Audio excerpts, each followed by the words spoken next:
Welcome all, first of all. Okay, so where do we start? I think a little bit with a general explanation why we are here and what is this here anyway. I think there are a lot of familiar faces who are already familiar with what we are doing here in Malta. So we started the first co-working space 2016, 2017, like a co-living space, according just like a German living community, and this somehow escalated, being at the right time at the right place. Then we had like a campus as a partner, and then all of these small countries started to introduce Nomad visas. So there are some people, they work remotely and they have a weak passport, or they have a strong passport, like an American passport, but there's no way how they can live longer than 90 days in the European Union or in Malta, which is a little bit strange because they don't want to take, they just want to give back and leave money in the economy. And they are really nice people in general, so we wrote like a letter to the Prime Minister, this makes sense, and then Malta introduced this relatively fast in 4 or 5 months, and it's really on point. You need to have 2,700 euros income, it costs 300 euros application fee, and your income needs to come outside from Malta. You have your own company, or you're being employed with the American company, and your nationality doesn't play any role, no matter if you are from Nigeria. You can come, and then you have access to the European Union for up to 5 years. So this is really strong, and at the same time, of course, we are also, like 2 years ago or something, we kind of changed our approach from just being a co-living company. We were like, what is actually the problem we are solving here? Because putting rich people into expensive houses, this can't be fulfilling. So we thought, and this was just like a stupid idea we had when we, like, being hippies in 2018, smoking too much weed by the sea, and we were like, cocolism. It would be so funny to have our own country, but we were totally aware that this is just an utopia and we're just making fun. And then 1 year ago or 2 years ago, when the situation was a little bit stressful for all of us and we saw a little bit like some things going on, we went a little bit more into this, but besides us, there was actually no one. There was someone called BitNation. In 2014, they were German, mostly German-French people, and they started the first country, the internet. What is it anyway? I will talk about this. BitNation. And they issued their own passports, their own birth certificates, and they were all over the media. In Arte, Deutsche Welle. They got so much media attention and nearly signed an agreement with Estonia to get a physical territory. But then they collected too much money with an ICO, and anyway, it was too early. And how life plays out. In the end, I went to a restaurant with a lady, and it turned out she was the co-founder of BitNation. So everything is somehow connected. And then we just started to have like meetups, Zoom calls during the lockdown.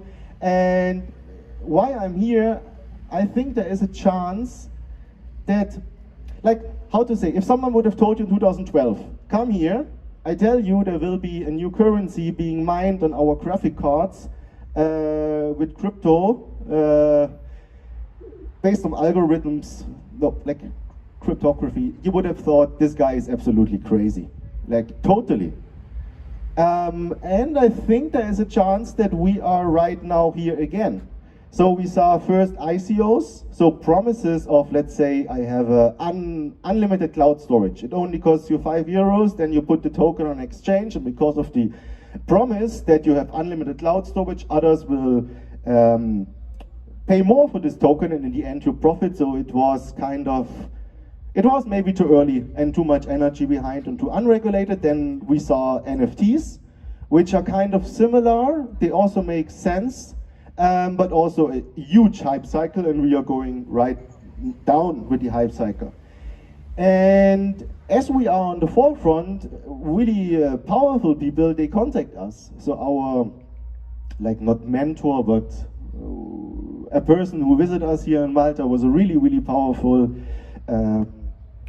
Russian, but it doesn't matter.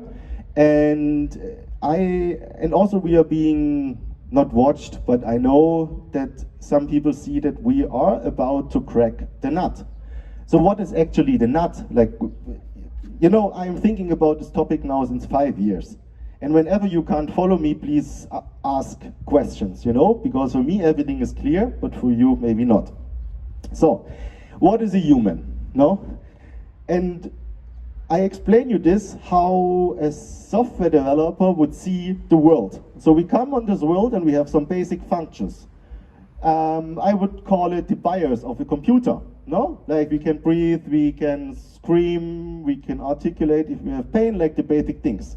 And then the programming starts. You go to school, what your parents tell you, dogma, also trauma of your parents, and all of those things, and you are being already programmed.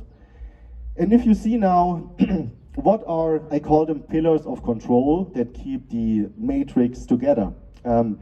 I wrote down 15 pillars of control. One pillar of control is, of course, money.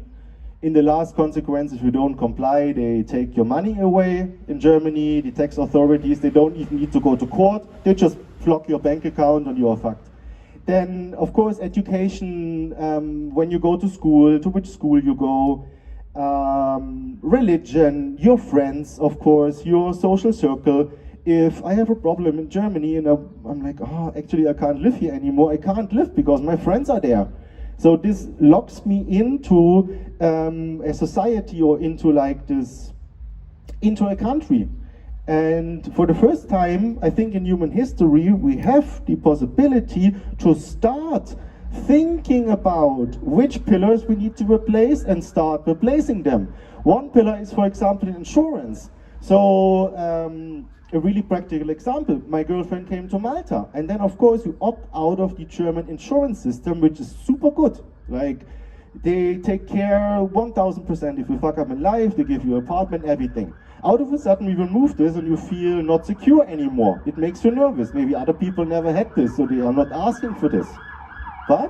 And now we see actually blockchain insurances popping up. Of course, they are not really at the same level like a normal insurance. I don't think there's any working one there.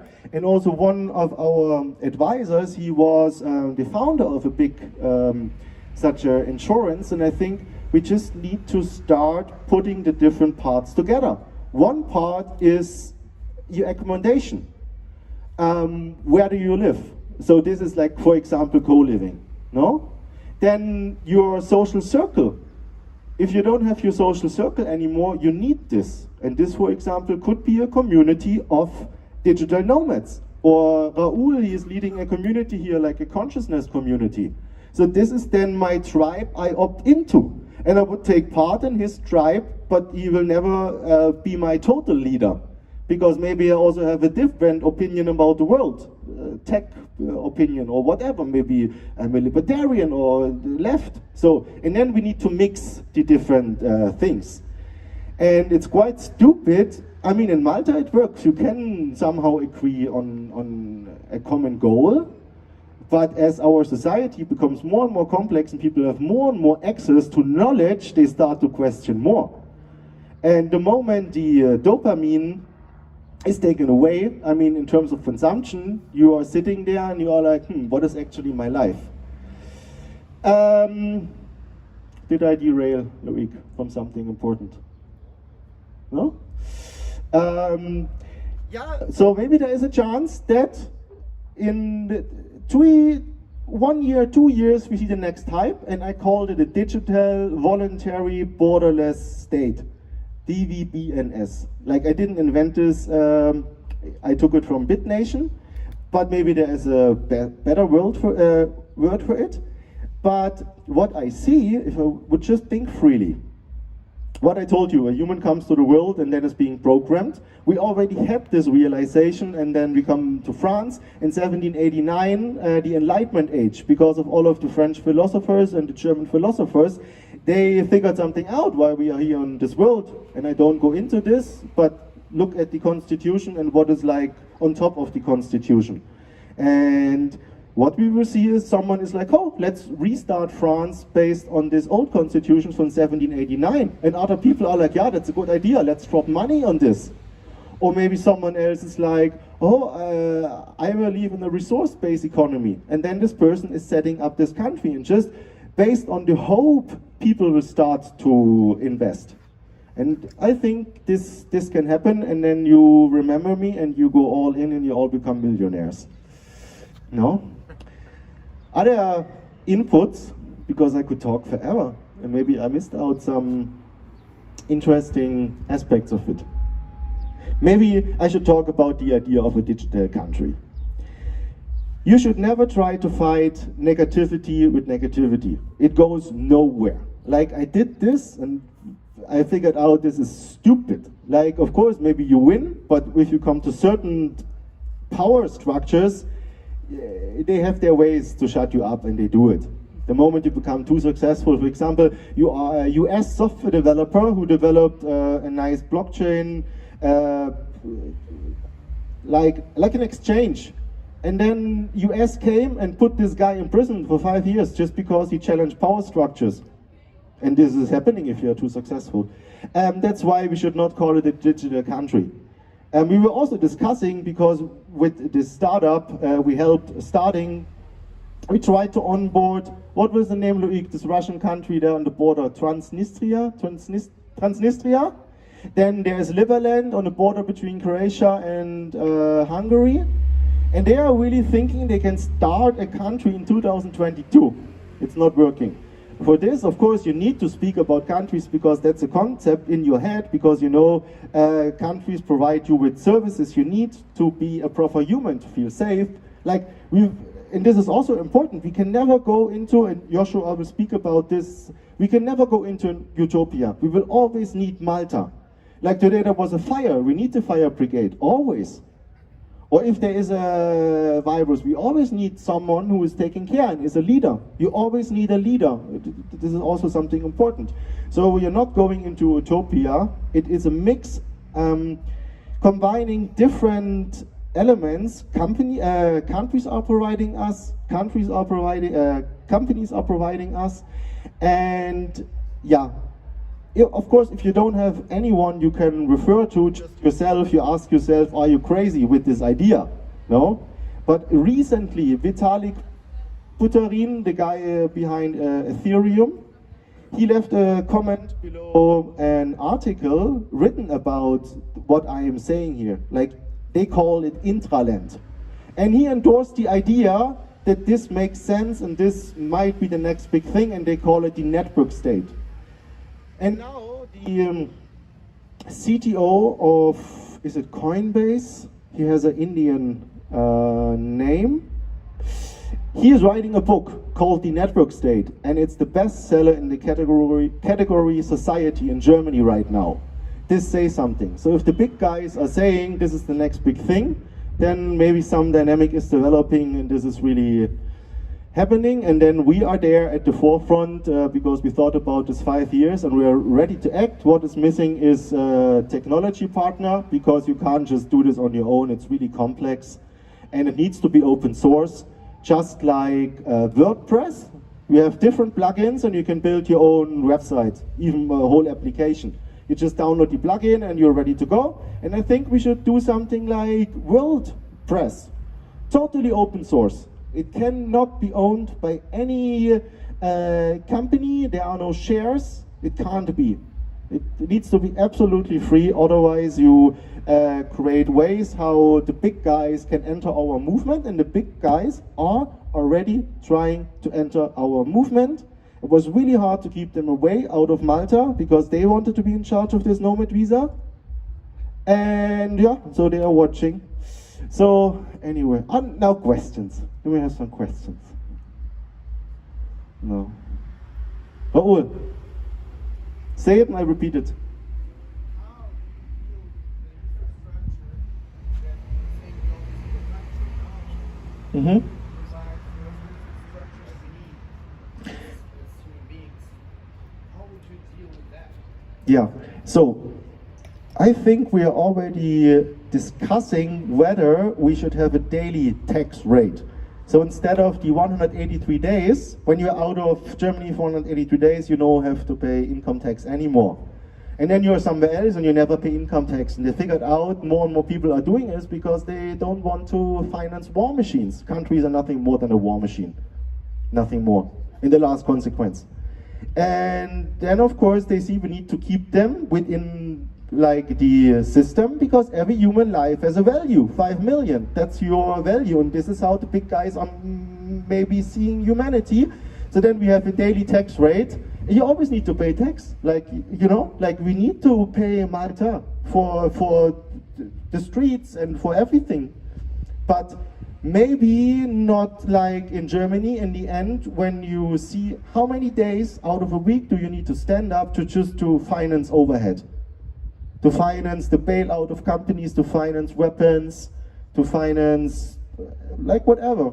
It's too much. It doesn't work anymore. You know, every second day I wake up in the morning, brush my teeth to finance a bullshit which is anyway about to collapse. The euro will collapse, no question. And what they are of course doing now is trying to minimize the effects of this collapse. We will not see a hyperinflation that the euro, that you need to pay 1 million. They will intervene before. How? A digital euro. It totally makes sense. I say we all know Bitcoin is destroying the environment because it uses energy, which is partly true. At the same time, they say Bitcoin is being used for money laundering. At the same time, they will forbid Bitcoin, and they will just, and also probably they will say the banks are evil. We all know the banks are evil. They will shut down all of the private banks. We just have one European central bank, and they will have a digital euro. And I think for the sake of the future of our children, we can never, ever, ever allow this. Never. But it will happen. So it will happen. We cannot fight it. The digital US dollar will be here. Then the euro will be highly dependent, so still the US controlling all of the world, is still the biggest terrorist in the world. And no, like seriously, because one click and they can take your rights as a human away, and that happened already 1 year ago. People lost their job because they looked at the statistics instead of authorities. Dangerous. And why? Because we're losing ourselves in a capitalist psychosis. Now, come back to something positive. I see you all as a German is speaking here.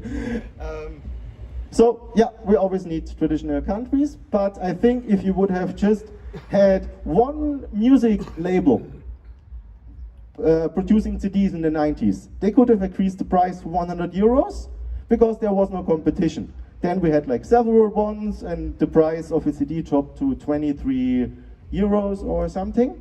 And there is no competition for our governments. Like we cannot demand that everyone is leaving their home. I would like to live in Germany, but I can't anymore, and it hurts. And also that my friends have to leave. It's not nice because there is no competition. And if we would compete, and if we could just say, we don't need to convince everyone. Like I spoke with people and they told me, yeah, we just need to reach 5% of the people, that's enough. Because let's take Russia as an example. To put sanctions from top-bottom principle is shit. We are hurting all of the people in Russia who have nothing to do with this. It would be much smarter if the people in Russia, the ones who don't agree, have an option to say, click, I opt out. Click, I'm gone. And if you make this visible, and we're just talking here about the smartest of the smartest, this leaves a signal. Because history taught us, for example, in East Germany, it needed 10,000 people to end the Soviet Union. It's not hard. So we need to create a system where they can say, I opt out, click. Once you fix this problem, I come back, you know? And then it's really like fast visible for the leaders that they do something wrong, and we're not asking for permission. We do. But of course, if you don't pay your traditional tax, then you go to prison.